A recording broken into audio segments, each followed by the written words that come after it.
Welcome again to another edition of DX Engineering Videos. Today here in Talmadge, Ohio, the home of DX Engineering, we're very pleased to have Jay, K4ZLE, and Wayne, K8LEE, just fresh from the CY9C St. Paul DXpedition that they did just a few days ago. Welcome, Jay and Wayne. Glad to be here. Thank you very much. Yeah. Glad to be here. Stop. It was on the way. Wow. And so you guys are driving from the island? Yes. How does this work? This is our third day driving back. It's a 1,700 plus mile trip. Yeah.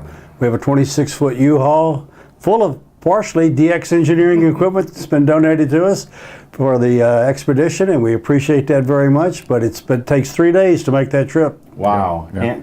And so how did it go? How many QSOs did you make? And tell us just what happened. Well, I'll tell you a little bit, then I'll turn it over to Mr. Wayne there. We made about 63,000 Qs, Wayne, on all modes from 160 up through EME. The EME station got blown away shortly after we got there, but I think he had about 600 Qs. I'm not exactly sure. We were on two sites, one site on a small island on the northeast point, and another one at Atlantic Cove where the operations normally take place. We were at the Atlantic Cove site, the EME was at the other, but they had better takeoff angles in all directions than we did. Wayne, you work mostly teletype. Tell them about it. We had, on our website for a year, we had surveys that people all over the world could take.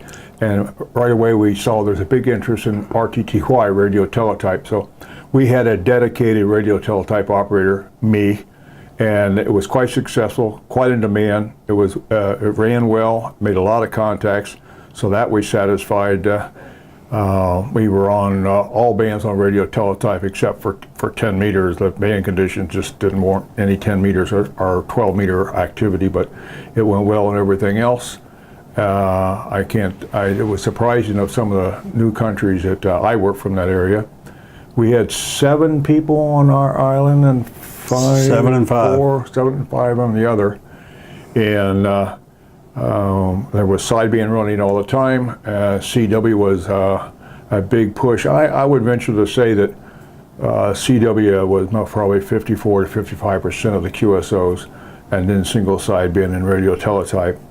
And up on the other island, WW2DX and the others working a lot of 6 meters, 600 or 700 contacts on 6 meters, which worked well. We can talk about transportation to and from the island. And so where did you guys, where did you drive to, and then how did you get to the St. Paul Island? We drove to a little town called Dingwall, population 600. And where's Dingwall? And Dingwall is almost at the northern tip of Cape Breton Island in Nova Scotia. You can see St. Paul Island from there. It's about 16 miles off the coast. It's the drive, like I say, you go up what's called the Cabot Trail, one way or the other. It's a circle up Cape Breton Island. It's pretty treacherous in some points. If you go up on the west side of the trail, the east side only has one large mountain. And like I say, with a 26-foot truck, it's not an easy drive all the way, but 3-day drive, as I said. We drove up, arrived in Dingwall. The next morning, now we were fortunate that 3 people joined our team late in the planning stage from New York, and one of them happened to have a helicopter. And he took his helicopter up, and he took a lot of us. Well, initially the people were placed on the island on the helicopter. A lot of the equipment was brought over by the fishing boats, and all of the equipment was taken off from our site by the fishing boat. So it was fishing boat off, fishing boat on for the equipment, helicopter on for most people, helicopter off for some. Wayne, myself, and Murray, WA8DAN, WA4DAN, were the last there to come off. Now the morning we came off was Monday morning of this week, and we had to scurry to get off. They sent the boat out at 4 o'clock in the morning to get there for us. We were off the island by 10:30, and if we'd have been there 10:31, I don't think we would have gotten off the island. We'd still be there. Wow. Bad weather. Very stormy. That island experiences, in my opinion, all 4 seasons in one day. And it's been known for that. I talked with F2DX, who'd been there 20, 30 years ago, and he was just still fussing about the weather. It can be very, very rainy and high winds, 30, 35 knots, and very cold and damp in the evenings, and then by an hour in the morning it's extremely hot. So when you get the helicopter ride over to the island, do you step off and are there cars there and they take you to the Hilton to operate? I mean, what's the deal? Well, we were in the Hilton, all right, the 10th Hilton.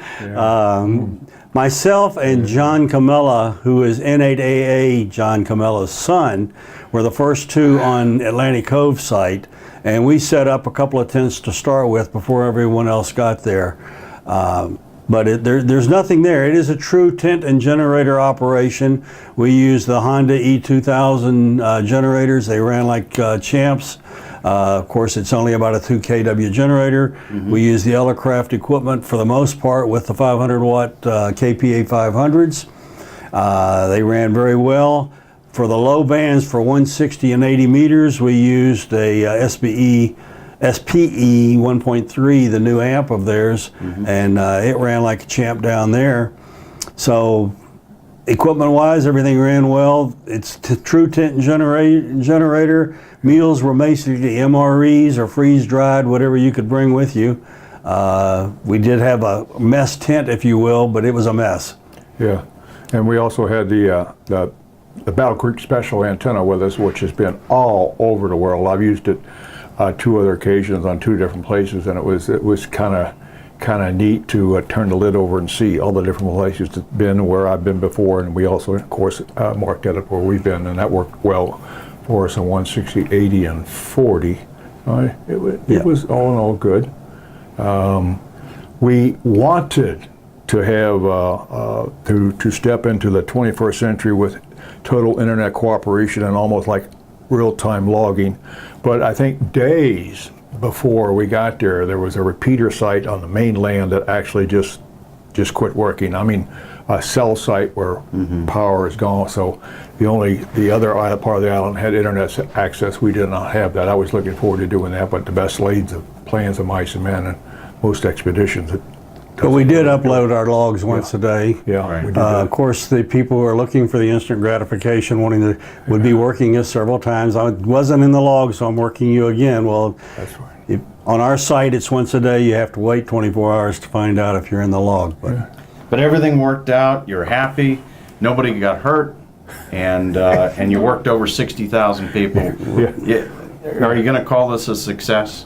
I call it a success. I hope the it. people that we worked call it a success. Yeah, that's great. It was great. It was an adventure all the way, still under it, because we still have at least 4 hours before we get home with the truck, but it's been worth it, I hope. Yeah. Well, we're really glad that you guys stopped in here kind of on a whim to visit, because DX Engineering was one of your sponsors. Yes, sir. Thank you. And we really appreciate you stopping in Yeah. to meet the staff here and to say hello, and for doing this interview today here with us. Yeah. And we wish you well in your next adventure, and we look forward to many more QSOs down the log. We look forward to giving them out. That's Yeah. why we go. Very good. Thank you. All righty, 73 from Take care. DX Engineering. Au revoir.